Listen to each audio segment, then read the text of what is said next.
Good evening, good evening, good evening, and welcome to Couch Conversations with the Doctors, where health is wealth. What night is it? It's Monday night, and it's time for Couch Conversations with the Doctors. So come on in. Remember to share, and share again. And as always, we're going to go around this great panel, and we're going to introduce all of our doctors that are here. To my colleague and co-worker who leaves me during this time of year and go has fun in the sun, Dr. Douglas Graham. Dr. Graham. Yeah, I'd like to, Nikki, but it's raining outside. All I can say is I'm retired. I spent 30 years working in the western suburbs. I spent 2 years in the congressman's office. It was a really amazing experience. It's a real honor to be here tonight among my colleagues. I'm going to try and answer your questions if I can. Outstanding, outstanding. To the art connoisseur who hangs out with us on Monday nights, our very own Joseph Harrington. Joe Harrington, introduce yourself. Hi, Nikki. I'm grateful to be here, grateful to be with my colleagues, and thankful to you and Congressman Davis for providing this platform. My background is mostly in healthcare and public health. I retired in 2017 as the regional health officer for Cook County, where I was also administrative law judge, and had the opportunity to work under Dr. Mason as an assistant commissioner at Chicago Department of Public Health. Outstanding. To the community doctor that's called Dr. 100, that's her name, Dr. 100. She's an infectious disease specialist, and she really knows how to get it cracking. That's our very own Dr. Maya Green. Dr. Maya. Hi, thanks, Nikki. I'm a family medicine specialist specializing in facilitating wellness for the community. Always excited when Nikki and the congressman created this platform and maintain this platform. I'm always excited to be a part of it because it speaks to so much that our community needs and it allows timely access for our community's questions. Thanks for having me. I'm glad to be back.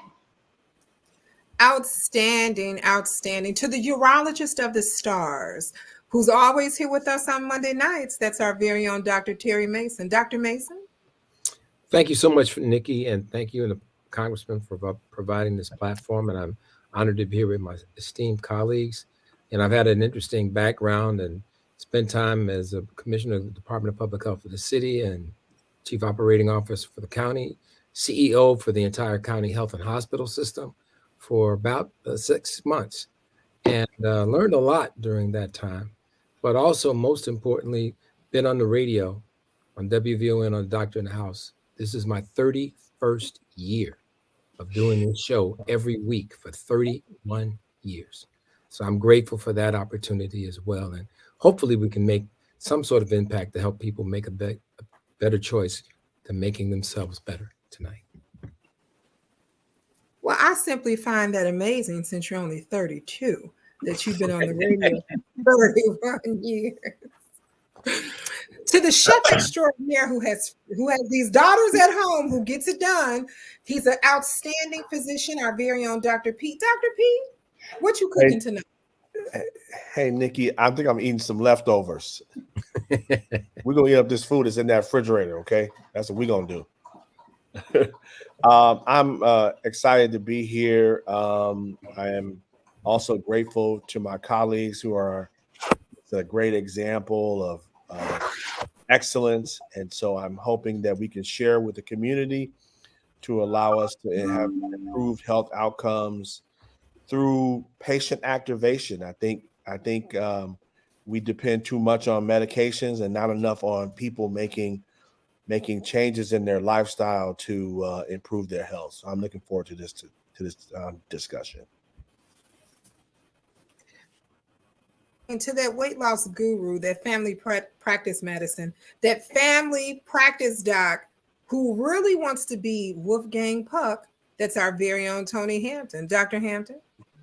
Yeah, thank you, Nikki. Always privileged to be here. And I also want to just thank you and Dr. Pete and Congressman just for inviting me to be part of the team. I just think I didn't plan to spend my Monday evenings this way, but so happy that we do because I think the impact is huge.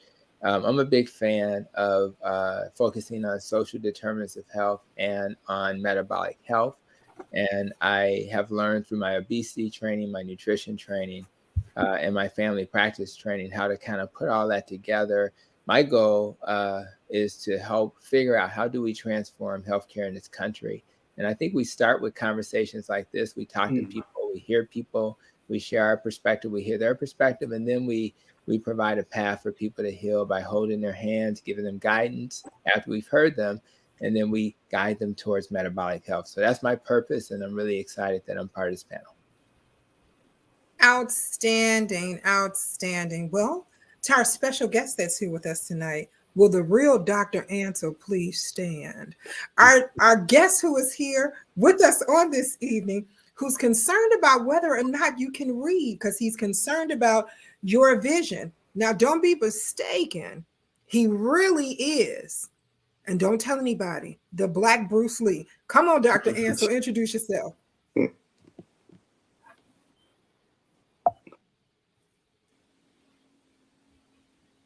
Dr. Ansel, are you frozen? He's frozen here. I think he may be frozen. Can you hear me now? Yeah, he's Yeah, up. we can hear you. Okay. I'm frozen? Okay. Not now. I'm We're frozen. good. First, giving honor to God. That was one of those karate chops you did. You karate chopped the airways. Go ahead. Okay. Am I still frozen? We can hear you, and we can hear you real time. So, Okay, great.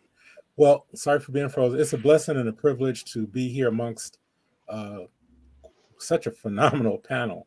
And I want to thank Nikki for finding me out in the streets and dragging me. He said, you got to be on our panel. So I really appreciate that, Nikki. And but again, it's a blessing and a privilege. Anytime we can share information to the public about how to take care of their eyes, their vision, and a lot of times that is a sense that is often taken for granted. And in our community, I think we think eye care is where I can get the best buy one, get one free sale or get the cheapest glasses. But what we do every day in our office, we connect the vision with your overall health. You know, as an optometrist, I look at blood vessels in the back of the eyes all day long, and I can get a really good idea of a person's overall health seeing those blood vessels in a natural state.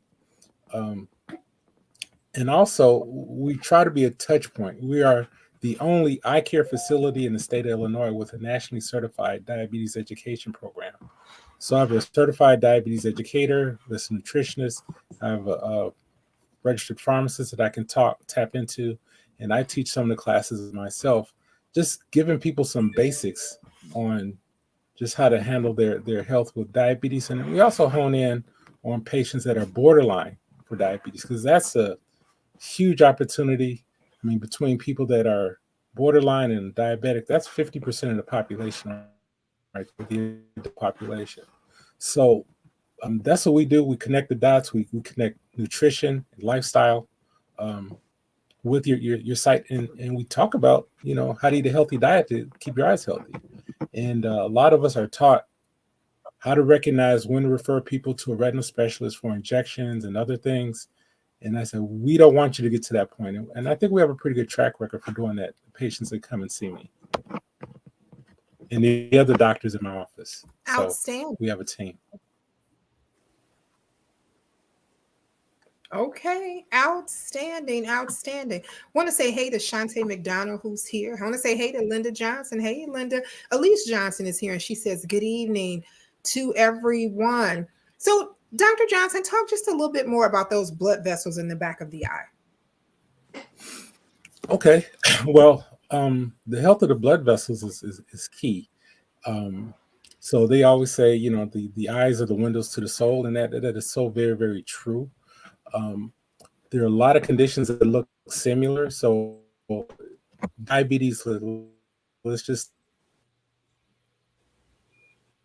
take it more porous blood, so you get liver. Is Dr. Johnson going out for everybody else? And actually, actually bleed, Okay. swelling, scarring. Dr. Johnson, can you hear us? I don't think Yes. you can, but okay. So Yeah, I it can hear sounded you. like for 2 seconds you were going out. So I know I definitely want to hear what you have to say and everything like that. And thank you for everything you do in my community. Nikki, I don't know, if, Dr. Johnson, if you can say it again. Yeah, I think he may need to. He's got the blurred screen. If he removes that, it may be affecting his internet connection. Okay. If So he turn unblurs off the the screen, camera. he may be able. Yeah. If he changes his video, that may help. Here we go. Okay. Yeah, let's see those Hopefully that's better. degrees. No, you ain't got to Huh? blur your degrees. We see them in the background. Okay, let's go. Well, just some blue and white letters. That's all. Oh But anyway. God! Wait a minute, blue and white. But anyway, as I was saying, the eyes are the windows to the soul. So we look at blood vessels in the back eyes all day, every day. And what diabetes is a leading cause of blindness for adults in the U.S. And so what we look for is scarring. You get scarring, bleeding, swelling in the back of the eyes. When it happens in the focal area where you have your best and clearest vision straight ahead, that can cause permanent blindness or vision loss or permanent vision loss. And so there are some phenomenal medications that are injected to the eye to reduce that swelling. But in our community, a lot of times it's caught late because we wait till, okay, for whatever reason I can't see, or you could have lost vision in one eye. All of a sudden, one day you cover one eye and eyes you can't see out of the other, and you have some scarring that's permanent. A lot of these things we can see literally years before it's affecting your vision. And so that's when I really talk to individuals, even people with borderline diabetes. You can see changes in the back of the eyes that may not be detectable with vision, but we see these changes in the blood vessels. We see changes in the nervous tissue in the back of the eyes. We get thinning of the nerve tissues. And I actually teach optometric continuing education to recognize the damage to the nerves that we can see literally years before we see the bleeding and the scarring. So it's about recognizing these changes, educating our patients, and getting them on board to lifestyle changes. And a lot of times we'll see people more often than their primary care physician if they wear contacts, or they're coming in they may have glaucoma that we see them every 4 months. But then I'm going to ask, what's your A1C? Always, what's your A1C? What your ABCs? Your A1C, your blood pressure, and your cholesterol. Those are the three things that I tell patients. You really need to know your numbers. Okay. So that you get feedback in terms of how well you're doing and how do you address. Yeah. And that's with life. And I'll just throw in real quick. Various diets that are he's helpful still- to the vision, that nourish the ganglion, what we call ganglion cells, but the nerve tissue in the back of the eyes that can actually enhance and stabilize and support the vision. So, as Dr. Mason has always said, diet is your food is your best medicine. And again, we give people little baby steps to kind of move in that direction. All right, outstanding. Going to grab a question, an anonymous question really quickly. The young lady asked, what does it mean when your eye is drowning? Drowning as in, she might mean tearing. I've never really used that term. Yeah, that's what she means. Yeah. That's what she means. Tearing, okay. Tearing, there are a lot of different causes of tearing. Drowning. So if Dr. Pete said that's tearing, that's what she means. Well, I have a history of translating for patients. So yeah, that's what she means. So I was right. Tearing, a lot of watering in the eyes. So there's a number of different causes. It could be something as simple as allergies, that kind of irritation from allergies. As we get older, we don't produce enough tears. I actually get dryness in the eyes. Now, people wonder, why am I tearing if my eyes are dry? Well, you have different glands in the eyes. You have a set of glands that keep the eyes at a normally moist level, and then you have glands in the eyes that give you extra moisture if there's irritation to flush that out. So if your eyes are dry and actually you have some dry surfaces and it's drying, other glands that kick in to give you that extra moisture, and you can get tearing. Another very common as we get older, the eyelids, the muscles around the eyelids loosen, so they can actually droop a little bit and turn out a little bit. So instead of the moisture, the tears staying in the eye, they actually overflow the cheeks, and you get tearing that way. So there are a number of different. A lot of times, we kind of past the allergy season, but allergies are very common. Another very common cause, the tear ducts that are in the corners of our eyes, they can actually get smaller with age. And so they're not open enough to drain the tears normally like they should. So the tears overflow because they're not going down the drain in the corners of the eyes fast enough. So hopefully that helps. But there are a number of different causes that, she would need to see her eye doctor about. Okay, Joe, go right ahead. Joe? I don't want to add anything, but I do want to ask Dr. Johnson a question, and it's related to how we often think of health, and we have some primary care physicians and specialists in this room, and a lot of times people don't think about specialty care, and they don't even think about optometrists, ophthalmologists as specialty care, and people probably don't get an annual eye exam, just like people don't go to the dentist regularly. And that's part of routine health care. You may see your doctor on an annual basis, but do you have someone check your eyes? Do you have someone to look at your teeth, your mouth? And those are very important moving forward.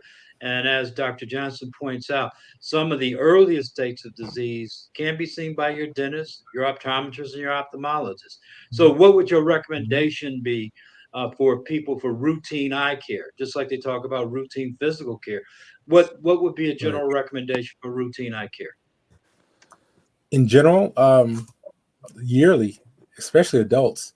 And then if you have high risk, definitely if you're obese, so, this whole diabetes, hypertension things has followed our obesity trend in this United States. So yearly in general, wait till you can't see till you have blurry vision. Until you're in your 40s and you have problems seeing small print. So prevention is so huge. Getting people ahead of things. Now, when we say routine, I don't always say, we do medical eye care. Most of our practice, about 65% is medical, as opposed to just coming in, people using their vision plan to get glasses. Now, a lot of times I'll catch people coming in to get their eyeglass exam because they're due, they can get their glasses, right? And then I talk to them. If I see other things, then I may have them come back to do a real more thorough evaluation and imaging of the back of the eyes. And again, we try to prevent them from having any kind of surgical intervention, and we do it. So don't wait till things go blurry, basically. And we also, say if everything is even completely fine, right, when was the last time you were at your primary care physician? You need to do that. I talk to brothers because I'm a prostate cancer survivor. And so I said, to my brothers, have you ever had a prostate exam? And so I try to walk the walk. I'm living myself with type 2 diabetes. So that's one reason I'm passionate about it. So I talk to people, especially our men and women, about those other aspects they need to look at. They may be perfectly healthy, but they might be over 30 in terms of their BMI. And I said, long term, that's not good for your body. And so just creating awareness for one thing. And that's a start. You're just meeting people where they are. I just want to say, Dr. Ansel, Dr. Johnson, I've been a patient. My daughter, my son, my grandson, all have been to your office. And I just want to say that he's been really great and really trying to do more than just what you would do as an optometrist. He's really been one that has been out in the community trying to get information out to people to understand why we need to do what we need, not just that we need to do it. So I want to thank you, and particularly having a certified diabetes educator, because a lot of people don't have that opportunity to get in front of one of those kind of people too often. And the fact that you have in your office is really outstanding, so that people can have an opportunity to do that, even if they don't get a chance to do it with their primary care, or if their primary care does not have a certified diabetes educator in their office. And the other modalities that you have, or many of them, are what you see in an ophthalmologist office. And so a lot of that, because I've been there and had exams by you, and getting that look at the back of the eye is it can be important. And I just want to thank you for what you do and how you do what you do in the community, and would encourage people to take advantage of what you have to offer. Now, oh, now, Thank Nikki. Go ahead, Dr. Johnson. Sorry. No, I was just saying thank you very much, Dr. Mason. I really appreciate that. And we have a not-for-profit also to kind of help give greater access to these resources. So we're always looking to raise money to create awareness. We have a doctor panel like this that we've done in person and in churches, just as you've done in our home church. Again, just to give our community information so they can touch and feel and ask questions, because you may not have those opportunities when you're in your doctor's office, just because of time constraints. So, no, thank you for that. Appreciate it. Now, Nikki, you're gonna be shocked or not shocked. I'm gonna tell you, Dr. Johnson. Every time we have these moments, I'm so thankful for the work that is done by community, even when we don't know each other. Dr. Johnson actually provided service to my patients at a time where I work at Howard Brown, and Dr. Johnson is providing services to my patients because the nearest place for them to get eye care was so far away. And what we found is when we established our clinics, we had such a large group of people to serve living with diabetes and experiencing pre-diabetes that we were like, where can we go? And one of our advanced practitioners found Dr. Johnson, introduced us, and it's either a small world or just divine connection. So I want to dovetail that, the same service that and I will say the same service that Dr. Mason is getting. Dr. Johnson out here giving that good service to and anyone who's walking in the door, And so I do also want to dovetail and say thank you, because I know sometimes when people see this, they were like, "Oh, it's not for me." And if you have eyeballs, it is for you. Let me just say that, it is for you. And so thank you, Dr. Johnson, for the work you're doing for my patients. I appreciate that. Thank you. I appreciate that. Thank you. And I'm not by myself. I have a full-time associate now, thank God, and another part-time associate. So trying to play it forward. The young lady that's my new associate, Dr. Dana Shannon, she just finished her residency at University of Chicago. She was my second intern actually here in my office. The first optometric intern at University of Chicago Hospitals. And now she's with us full-time. I'd say, you got to come. And the other, we have another Dr. Leonidas Johnson that's with us on some weekends too. So we're trying to play it forward and do some great things. Her specialty is actually myopia management, where we have an epidemic with the pandemic with our children. We think that their eyes going to get worse and worse every year. It doesn't have to be like that. So it's a whole new field that's probably less than 10 years old in our industry. No one doing it in the African American and Hispanic community, where we can actually slow down or stabilize progression in nearsightedness on our children. So those people that have really, really high prescriptions understand that, because there's other things like glaucoma, retinal detachments and tears, and degenerations of the eye that happen more often in people that have very high, thick, nearsighted prescriptions. So now we have an opportunity to help our children prevent those things and reduce those incidents. So that's her specialty that she's brought to the practice, as well as ocular disease. Outstanding, simply outstanding. We're going to grab some of your questions in just a few moments. Want to say hey to C. Marie Taylor. She says good evening to everyone. Virginia Knight is here, and she says good evening and happy Monday to everyone. Happy Monday to everyone. Nellie Purnell King is here, and she says good evening to everyone. And Elise Johnson is saying, look, I am looking for a good eye doctor. Can I have an address, please? So I want to make sure that we put your name and phone number and and your address, even though your office is outside of my district. And I'm gonna find you some space closer. I'm gonna find you some space, but I want you to put that in there because I don't want anybody to That's your miss out. challenge. Yep, that's That's your it. challenge. I got you. I love Dr. Maya's statement when she said, you need him if you got eyeballs. So for anybody who has eyeballs, and even if your eyeballs don't work, if you got glass eyeballs, you still need him. You need it. You need him. And y'all laughing, but you do. You got to have that right size glass eyeball. That eyeball got to move like all the rest of the eyeballs. You don't want to be out here looking wrong. So you still need him. And I'm going to grab some of those questions in just a few moments. I want to say, hey to Carl Bogan is here. Hey, Carl, thanks for stopping by. But got a quick question for you, for actually Dr. Pete and Dr. Johnson. You know, Dr. Mason and Dr. Pete often have this conversation, and I know it's important to everyone here that's on the panel, is the fact that enrollment for African Americans is very low when we talk about doctors going into medical school. And I know that you have been doing a little special work on that. That's one of the reasons why I snatched you out these streets. Why don't you come on and share that with us? And let Pete and Dr. Mason share some of their great ideas with you just as well.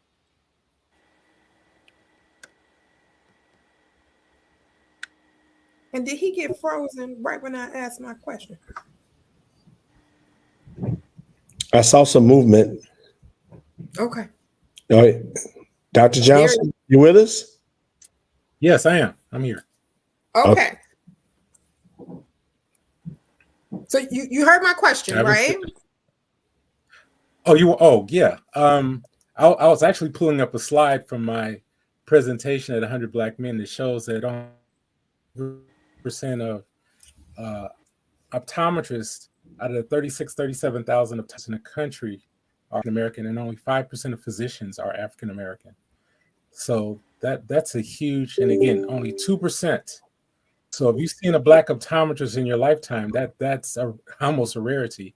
But 2% and then 5% of African American physicians. And we don't look out. We're going to wonder, where the Black doctors at? Where are they at? Why aren't there any? And it starts in the home. It starts in our school systems, middle school at least on up. And we've done some. I'm part of a group called Black Eye Care Perspective, and we actually have a pre-optometry club that meets on a regular basis. Once a month, we have some of the we put some pressure on them, on some of our industry people. You know, everybody likes these Gucci glasses or designer frames. So we have asked that they provide scholarship money for optometry schools. Companies like Warby Parker, America's Best, they provided money to those places in the community, because they need doctors too. I want doctors to be in private practice so they could practice full scope to the highest level of our training. But there are those programs out there, but our kids have to, there's a process. And we do have a couple of physicians on our board. And so physicians, dentists, and optometry. So if you had aptitude and you just decide, that's what we do. And so I have students come in, they want to shadow us for a day. And we'll buy some of the students pizza, high school students, or whatever, just to kind of see what I do every day. Because it's hard to be what you haven't seen. And I would encourage all of our doctors to make themselves available for students to shadow you. Get class of 30, but it could be 1 or 2 at a time, just to kind of follow you throughout your day and kind of see, just to see what we do. Yeah, I'll just say before Dr. Mason and I have very vigorous discussions about this, and I learned a lot from him. And you, like you said, Dr. John, you can't be who you can't see. And so my wife is a physician, and I remember our second date was at Dr. Mason's house. And we just kept walking around the house saying, golly, like one day we're you know. And he told us the story about when he was in medical school and going to one of the attendings' houses. But I think historically, you can trace the lack of African American physicians back to the old Flexer report, and that report basically caused a closure of several hundred medical schools. And so historically, from that point on, we've seen a decline in African American medical students. And you're right, Dr. Johnson, a lot of it goes down to poor public school performance. The schools, I mean, these kids are smart, but the schools aren't delivering on what we should for a decent education for our kids. And not to mention that that the literature is really clear that African American patients do better in terms of health outcomes with African American providers. It doesn't mean that other providers aren't providing quality care. It just means in terms of communication, it might be a number of things that's playing a role here, but it's important. And I'll just leave it like that. Dr. Mason, you want to take over from there? Well, no, Pete, you did a great job, and I think what's important, and it's Judge Pincham, his daughter Sandy Pincham went to medical school at U of I with us, and it was Judge Pincham who said, "You can't be what you can't see," and so he was the one that popularized that. But I'll tell you the other thing: a lot of people don't know the career path. You don't have to go to medical school to be an optometrist. You have to go to medical school to be an ophthalmologist, but not an optometrist.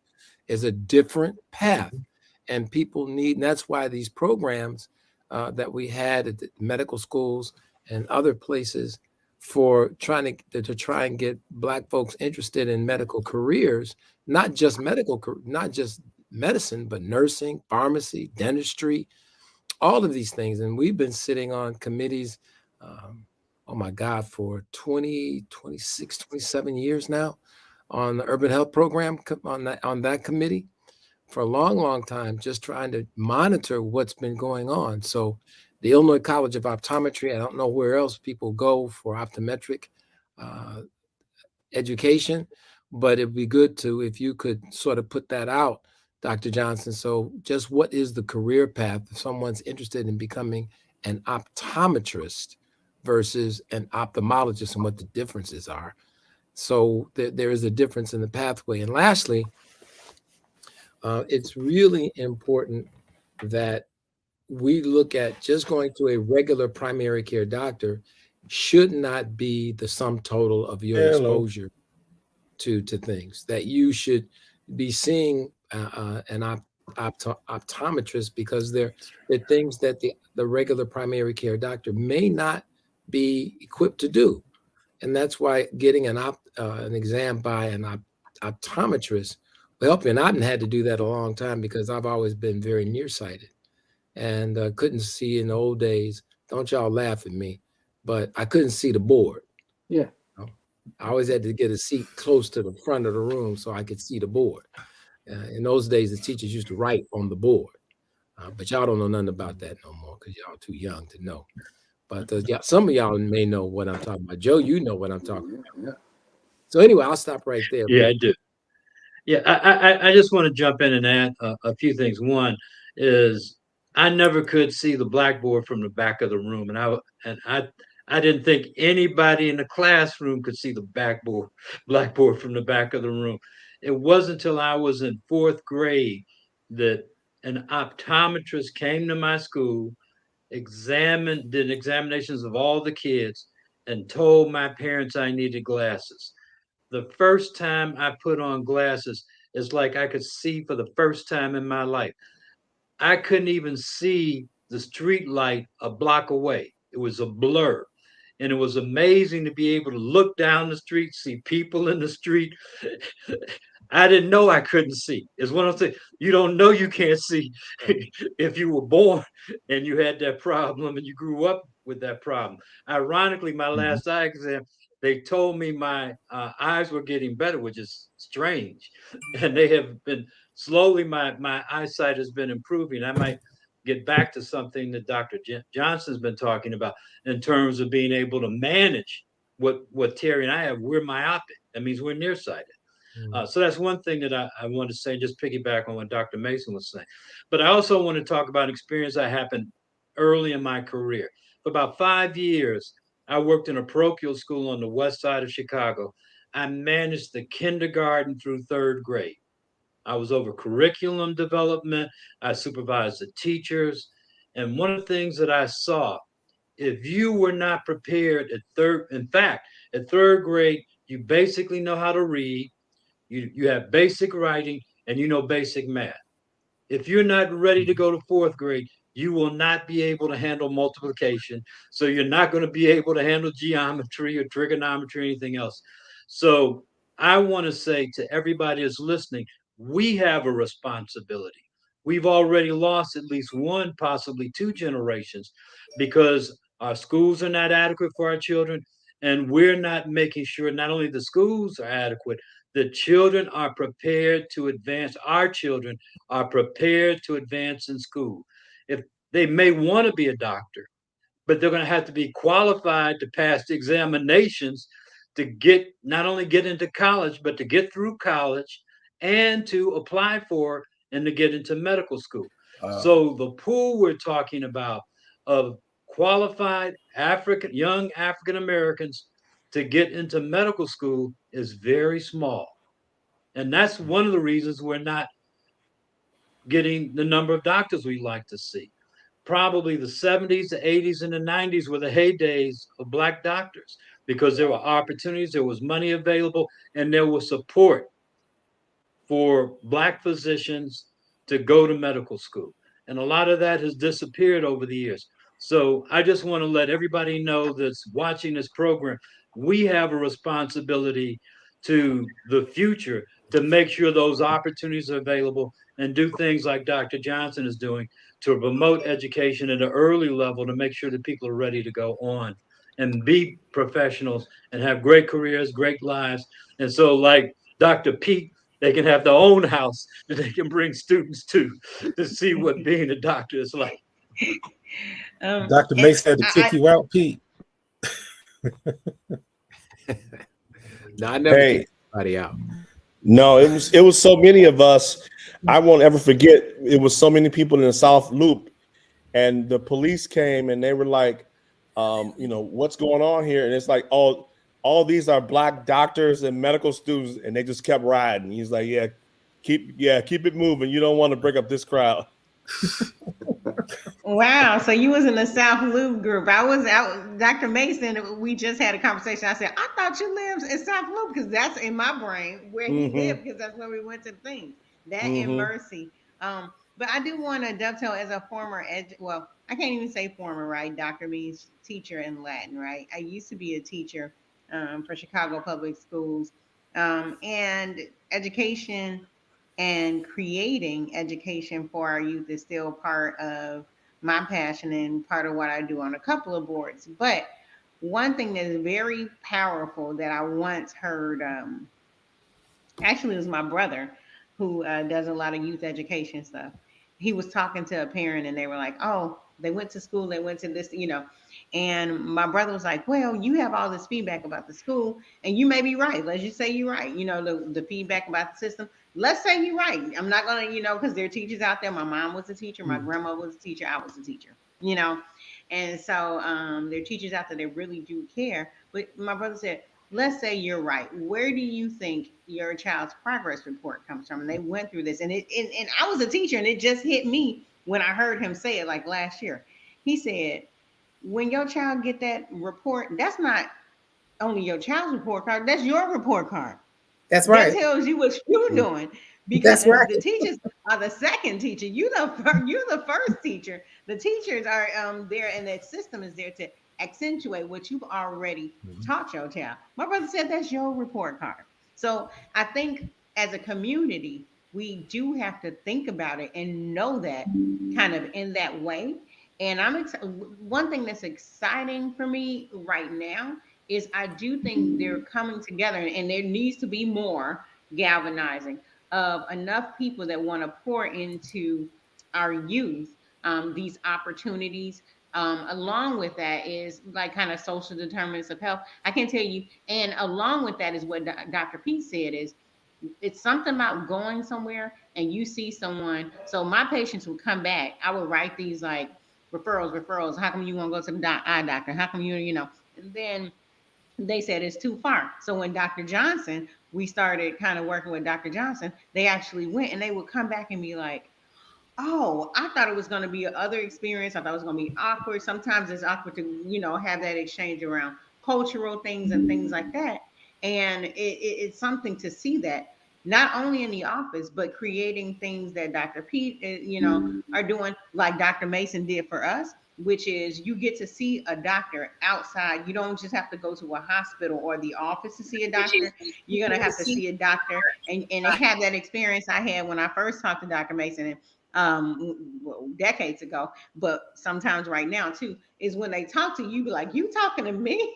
You talking to me, and interact, because that's ultimately when you see yourself. When I saw him sitting down eating, when I saw him get up to music, when I saw it was like, oh, I'm you me, and I can do this, but also Dr. Mason and many of us now, what they pour into us. Like we can laugh, we can joke and everything like that. But when it comes to your knowledge, you have to be about that business. Make sure you know what you're doing when you come in the door, and making learning fun. And because learning is fun and science is fun, really drilling down the importance, but also the enjoyment of learning your craft to the point where you know that you know that you know. And when do you know it? I don't know if it was Dr. Mason or Dr. Mark who said, no, you know it when you can explain it to someone else. I don't know if that was you, and now looking back, we have to create that for our youth. We have to come together and be very intentional about creating it for our youth, utilizing the resources and connecting these sources right now, because I think this is a timely conversation, because I do see not only our youth or people getting into school, but if you look at the stats of what happens when people try to matriculate, our Black students don't matriculate, or in other words, once accepted to these medical schools, right? Or schools of science. It can be medical, dental, optometry, it can be anything. The rate of people who actually graduate, podiatry, the rates of people who actually graduate or get diverted before they actually get the degree are even higher, So we do have to be intentional. Shout out to Dr. Reginald Jones, Dr. Bradley, all of our people that have pioneered this, but as we see, like with Dr. Reggie Jones, Dr. Bradley, we have to be very intentional about picking up these mantles and finding spaces where, not to say they don't happen, because they're happening, but we have to connect it and make it more widely spread throughout our community. So I can go on and on about education like I can go on and on about public health. So I don't want to even get started. I am teaching and educating our youth as part of our passion in creating and reducing barriers, I would just say that there's another part to that. See, I grew up in a culture where it was pretty natural for us to seek each other out. We grew up in the 60s and 70s during that time of the sort of more Black awareness kind of thing. It wasn't uncommon for you didn't have to know anybody. You just knew that they were Black and they were trying to do what you were trying to do, or they knew that you were trying to get to do what they were trying to do. And so the thing was automatically created. And then we had other mentors, like one whose funeral, unfortunately, I'm going to tomorrow, and that's Dr. Lucius Earls. And there were a number of docs in that generation that were there for us. I mean, Pete talks about my house, but that inspiration came from going to the house of he was right there. His wife was working, one of the people that worked at a place called Gladys's. Y'all too young to know about Gladys's. I know about Gladys. I know about Gladys. Yeah, but Dr. Smith, Dr. Carol Smith, had something at his house, and I remember Dr. Robert Yonkins Dr. Britt and myself standing out in front of his house in a light rain having conversation about how important this was. And then we came out of a situation where we looked out for each other. When we when we were in undergrad school, we looked out for each other. When we got to medical school, the upperclassmen at the University of Illinois looked out for us, and they got in our behind to make sure that we did what we needed to do. But they also shared with us the things that we needed to know when we made rounds, when you did medicine, what places you wanted to go, look out for this person, look out for that person. It's that stuff that ain't in no book, pardon my language, but it's not in a book. And maybe it should be, but it was those things that we did because we came out of a culture that automatically had us looking out for one another. And nowadays, I see too much rugged individualism among the students, and they don't see the need for that kind of, maybe, and I shouldn't say in all instances, but may not see it as Pete and the folks in his class and other classes saw. And I'll stop there. No, Yeah, what's rugged individualism? What's rugged individualism? Tell me that. Sorry. It's a false notion that I can do it myself. I got it. I don't need no help. I can do it myself. You know, I it's all about I. It's not a we conversation. It's an I conversation. Yeah. I just want to share a really quick story. This is something, and all of you know Dr. Eric Whitaker. I was at the Hyatt Hotel for a meeting. I can't remember what meeting. Dr. Whitaker was presenting at this meeting, and Dr. Mason and I were in the room at the time. And he opened up his presentation saying that his mother was a nurse at Michael Reese Hospital. And he used to go to Michael, and actually he worked at Michael Reese Hospital. Yep. Mother got him a job at Michael Reese Hospital. He was a doorman at Michael Reese Hospital. And he used to open the door for this young medical student, Dr. Terry Mason, who was walking through the door, and he felt that one day he could be like Dr. Mason. That's what we need. We need to lift up each other to get to that point. And so I'm saying that because a lot of us spend time in the community, but people probably wouldn't know who we are because when we're in the community, we look like everybody else, or what we've done, or what we've been able to accomplish. So we need to make ourselves known and find opportunities and platforms to help spread this word and let young people see that they could be the same people that we are today.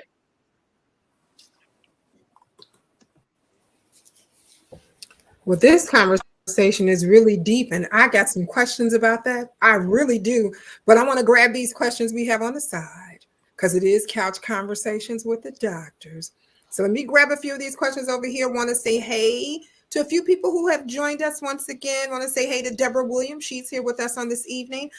Nellie Purnell is amen, and Dr. Harrington. Now, I do tease Dr. Mason for taking us to church, but Joe took us to church today, so the bishop, we're going to pass the plate before this is all over. We want to say hey to Tynetta Wilson, who was here with us. Jess says, well, Tynette asked us a question. She says, she talks about this eye tearing and watering, and we kind of talked about this a little earlier, but she says if your eyes are constantly watering, is it a sign that something is wrong? I have not had my annual eye exam this year, but I am planning to schedule the appointment. So is that tearing? Does that mean something's wrong, Dr. Johnson? Or is it just natural? Is the eye protecting itself? Is it just lubricating itself? Or could something really be wrong? The short answer is yes. Most cases, it is not anything serious, but it should definitely be looked at. So tell her to get on in and get it checked out. Okay. Most of the time, it's something minor, but constant tearing is not a normal state. Okay. All right. Thank you. Deborah Williams says, most nights my mom, age 78, wakes up, says that her eyes are burning like pepper. Then she proceeds to flush them with water or milk. Laughing out loud, milk. Burning eyes is a sign of what? Milk? She's putting milk in her eyes? It's not a good idea to put milk in the eyes. Okay. Burning eyes, the most common thing that we see is dry eyes. So again, gotta look at that with a big microscope to see what's going on, to see if there's any surface irritation on the side. And again, I don't know, but a lot of times I see where people, when they go to sleep, their eyes may not close completely, so part of the front of the eyes might actually dry out and actually cause irritation and tearing. So again, that definitely needs to be looked at, and that can actually lead to scarring of the front of the eyes, or just aggravated tearing. And those are things that can be treated. A lot of times, I would not put milk in the eyes though. And I don't recommend, most eye doctors will not recommend Visine or those similar kind of get the white out products, because they can mask things that are more serious. Okay. All right. Anonymous question says, can medication cause eye dryness and other eye issues? Okay. The short answer is yes. Dry eyes can be caused by a lot of hypertension medication that make you go to the bathroom more often, can cause drying of the eyes. Different cancer medications can cause dryness. Now, interesting fact that most people don't realize is that dry eyes can often be a very early sign of certain autoimmune diseases like sarcoidosis and lupus. So rheumatoid arthritis. So a lot of times that could be a very early symptom of what we call autoimmune diseases like that. Okay. What about makeup? Can makeup cause eye problems? Short answer is yes. But don't let me get on my eyelash thing. Go on and get on. Nobody's listening. Nobody's listening. A lot of ladies put makeup on. They pull the eyelids down like that, and they rub it on the inner part of the fleshy part of the eyelid. That's a no-no, because that part of the eye is very tender. There's little small openings where the tear glands release and moisturize the eyes. And when you block those up, you can develop styes, because the tears can't flow out, and you get an infection developing inside the eyelid. So the same kind of care has to be done with these lashes. That I think before ladies get lashes, they should have the eye doctor look at it under magnification, because there's these little bugs. You can have dandruff on your eyelids, and then when you glue lashes on top of that, again, you can have styes develop because the tear ducts get blocked. There's a very common micro-infection, a parasitic infection called Demodex, where you actually have little dust mites around the edges of the eyes, and people rub and itch constantly, or they find that their eyelashes drop out. So we can only detect those under magnification, and people just getting lashes done without a fairly regular evaluation to make sure those eyelashes are clean. You're really kind of setting yourself up for some problems. Okay. All right. So make sure your eyelashes are clean. I'm not saying don't do it, but do it with some guidance. Make sure those eyelashes are clean. And people wear eyelashes for a lot of different reasons. You never know. Go ahead, you want to Maya. wear them with clean. But you want to wear them clean. Maya, go ahead. You had something to say. Go right ahead. No, I was about to teach. Just keep No, let's go keep it ahead. going. Go ahead. I was like, somebody feeling kind of bad. Yes. Okay. No, well, people should ask. And when people ask me, I don't mind telling them. I had a stroke and I lost all my eyelashes on one eye. And I kept getting an eye infection because it was nothing there. Mm-hmm. And I actually went to see an eye. Well, my primary care doctor at the time sent me to see an eye doctor who was sitting me downtown to a prosthesis clinic, and they were putting a lash on that eye. And it was changed every week because I was getting constant eye infections because there was no lash. There was nothing to stop debris from getting in there. And then after the stroke, I had some problems with that eye being open just as well. And I had to tape it closed at night because I was getting dry eye from the stroke.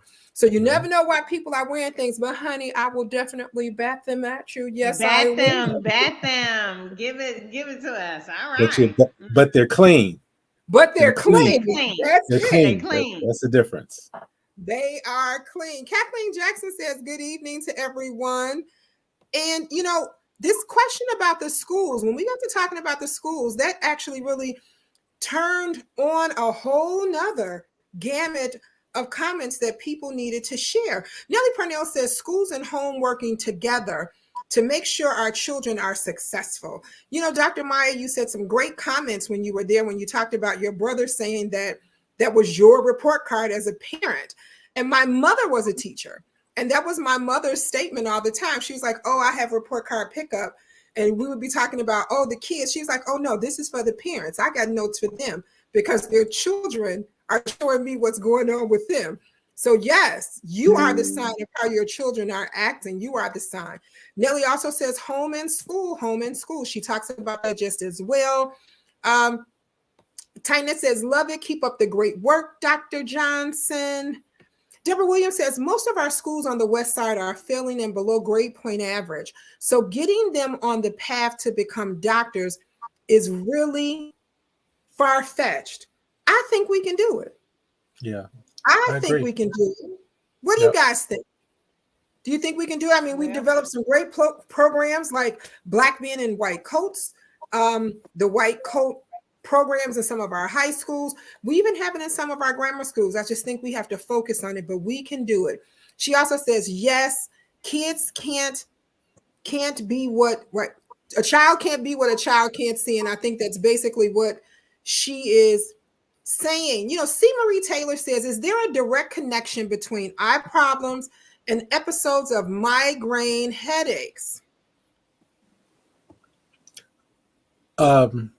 There could be, not in all cases. So there are certain things visually that can trigger a migraine. That's not necessarily an eye problem, like certain flashing lights can trigger a migraine headache. Migraine headaches can just happen spontaneously. So they know that most migraines are due to some spasming of the blood vessels in the brain. So, but there are different things that can trigger that. So, but not all migraines are eye related. As a matter of fact, most of them are not eyesight or eye related. Okay, Dr. Peach, you were trying to say something as well. Okay, what about vertigo? Can some of your vertigo symptoms come from your eye? Yeah, there's a tight connection between your inner ear and your vision, your balance. So yes, it can. Certain vision and orientation can trigger vertigo, which lends itself to concussions, closed head trauma, which gets into athletic sports vision kind of thing. Fall strokes can cause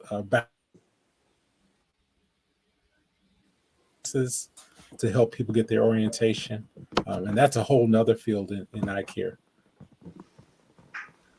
Okay, outstanding, outstanding. Well, for those of you who have been texting, asking where's the congressman and why am I here tonight?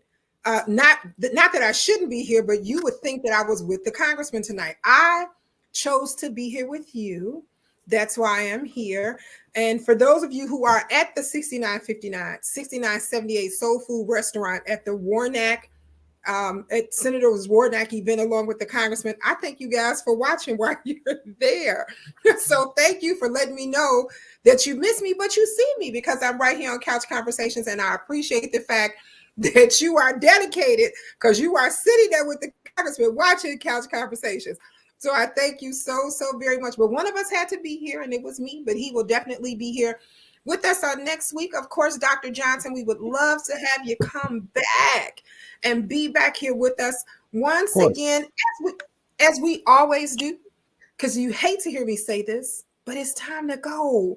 And I know you hate to hear me say it, but as always, we're going to go around and we're going to ask your until next Mondays.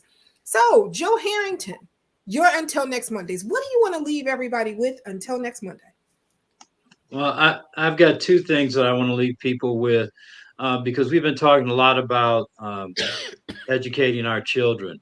And one of the thoughts that occurred to me is that regardless of education, we're all teachers, we're all role models. Watch what you say and watch what you do, because that's how children learn to be adults, by watching other adults. The other thing that occurred to me is, and I will quote from Hosea 4:6, my Come people on, are Bishop. destroyed by lack of knowledge. And Yeah. so I'm hoping that tonight we provided some knowledge to people, and they know some things they didn't know, and they will be healthier as a result. All right, Bishop. All right, Bishop. Douglas Graham, you're until next Monday. Well, I'd just like to build on the story of Dr. Mason and Mr. Harrington, to have your kids' eyes examined. I did poorly the test in school, and they didn't learn about my vision problems till I got eye tested. So while we talked about having it as an adult, the kids too. So that's about my next week. Outstanding. Get those kids tested. Outstanding. Well, Joe, I have a message for you from a pastor who is watching. Pastor Hatch says, I was about to text that verse to Nikki to read. And don't forget to tell everybody that you're a cousin. Okay, Pastor Hatch. So now all y'all know. So I want y'all to know. Dr. Maya Green, you're until next Monday. Well, I just want to respond to someone mentioned, hey, educating our children seems overwhelming. If the schools are failing and the kids are at a certain level, can it be done? Yes, it can. You were talking to someone who got super duper bad and failing grades in school, and even got kicked out of school. I got kicked out of high school, and had to go, but that wasn't the end of my story. I wrote my own, and God, and with guidance, and ended up, at that point, I knew a lady named Teresa Powell, who was the director of programs at UIC Trio programs at the time. They put me in a program called Upward Bound, and when that happened, she said, "Wait, you're gonna have to decide what you want to be and who you want to be." And she said, "Decide today." And you don't have to wait. She said, "What did you always want to be?" I said, "Well, right now I want to be a doctor." She said, "You don't have to wait till then. You decide now and you walk out who you want to be. If this behavior isn't lining up with who you want to be, then you change your behavior and you start today." And I started that day. I was 17. I'm the chief medical officer of a primary care institution now. So it can be done. It can be done. And those kids don't have to wait till they get kicked out. They can decide today, Well, between Bishop Harrington and Dr. Maya and their testimony, y'all done sent Tynetta Wilson in. Tynetta is over on the side tearing up the church pew. Y'all didn't sit there in. Bishop Mason, Dr. Terry Mason, you're until next Monday. I'm going to say this, since we got a little scriptural here. One of my favorite scriptures is, faith without works is dead. Come on. So whatever it is you want to do, even if you're going to do wrong, you got to believe in your doing wrongness to get that right. And I mean, to do that.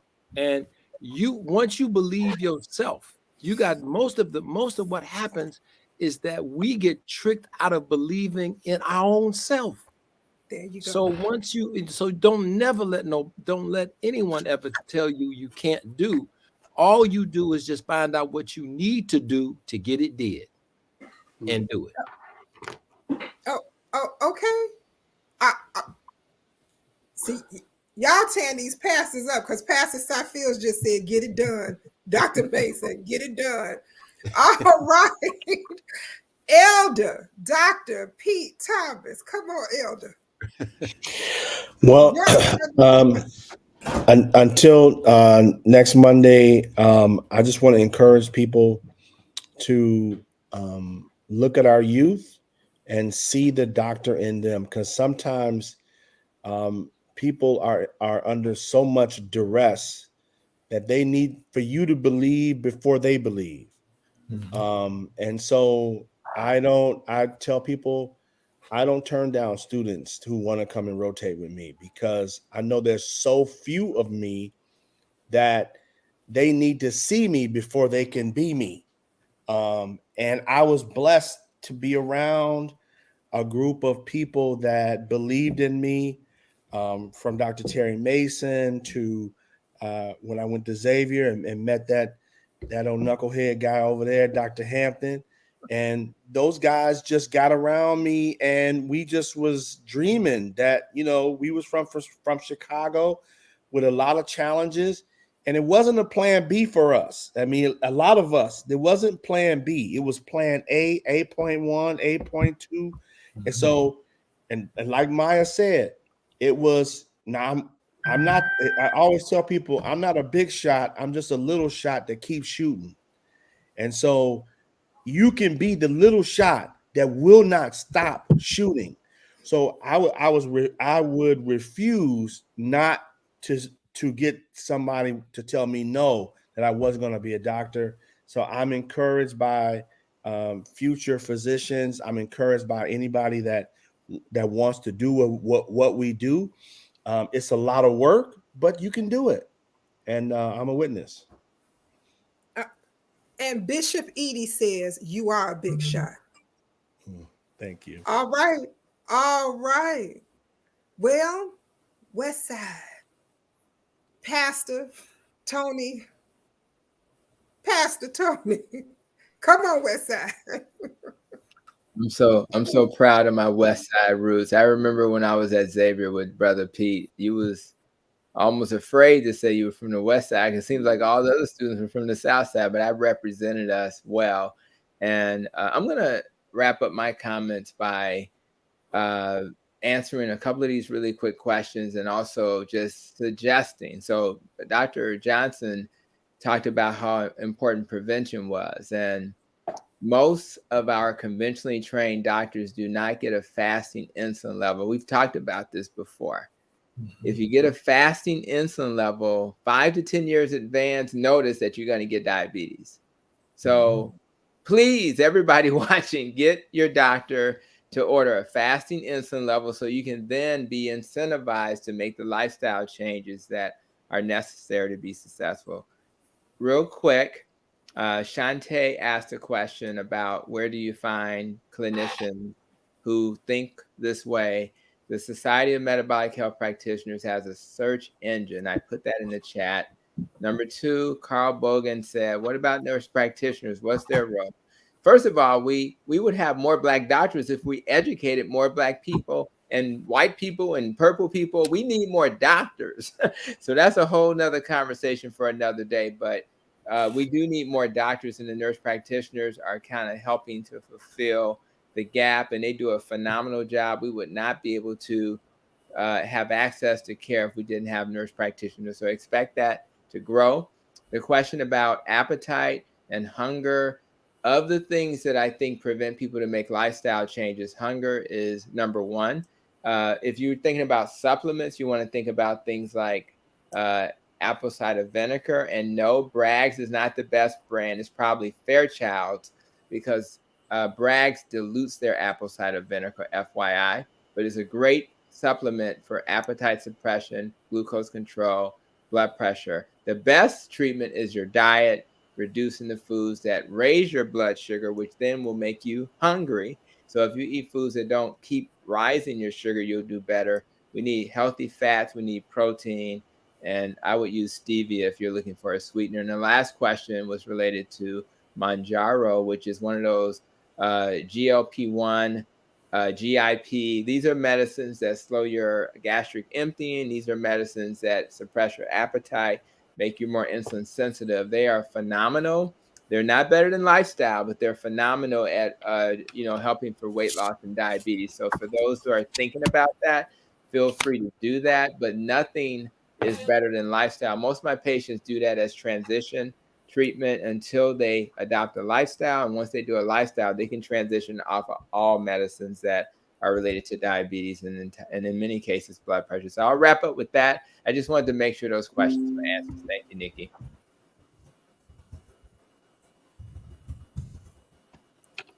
No worries, no worries. Thanks for asking the questions. Of course, you know I was going to ask you before we were done to answer them in the comments. So thank you so much. Well, Dr. Ansel, Yes, ma'am. until next Monday, what would you like to leave our viewers with until next Monday? Well, since we have so many pastors on the line, Don't you start them up now. Don't start them. I've had my practice. I think the year after Terry Mason was born. We've been in Blue Island for about 33 years, and we have a theme verse for our practice, and that's where there is no vision, the people perish, and it's Proverbs 29:18a.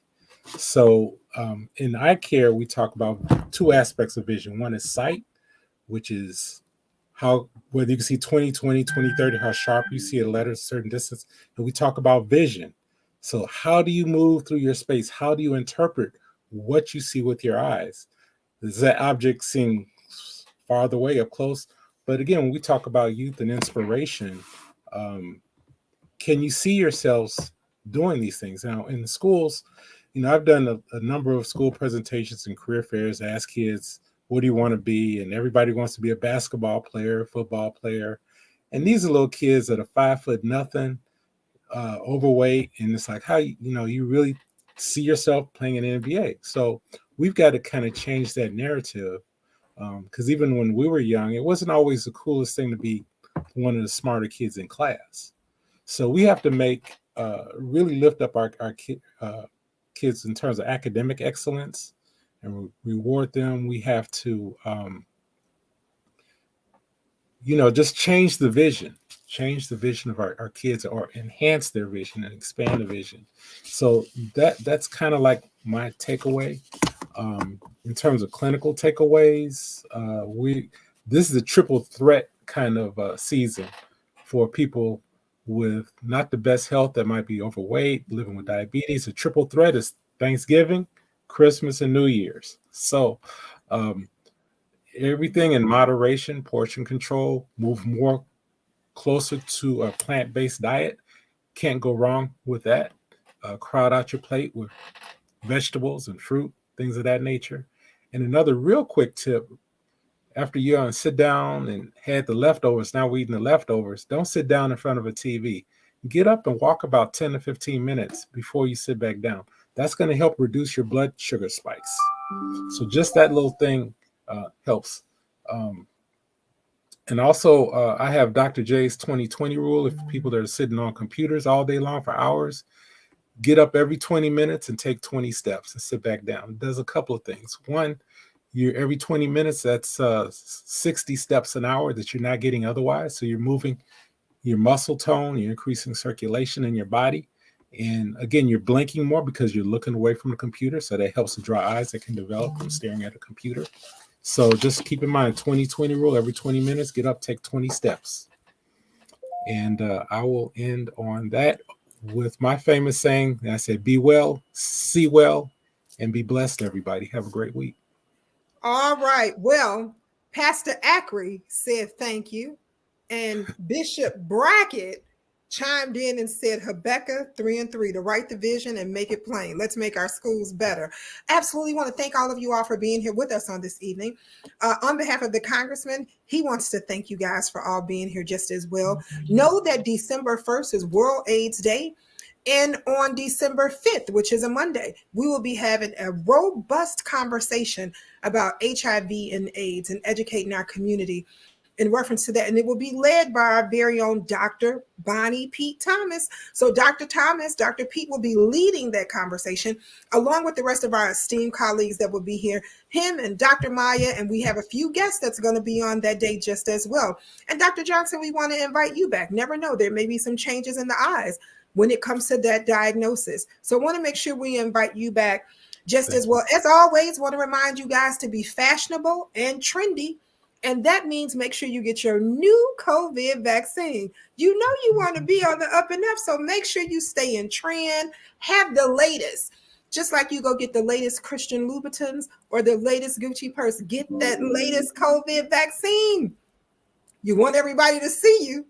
in your newest. So make sure you have it. Thank you guys so much. See us right back here next Monday, same bat time, same bat channel. Good night. Thank you.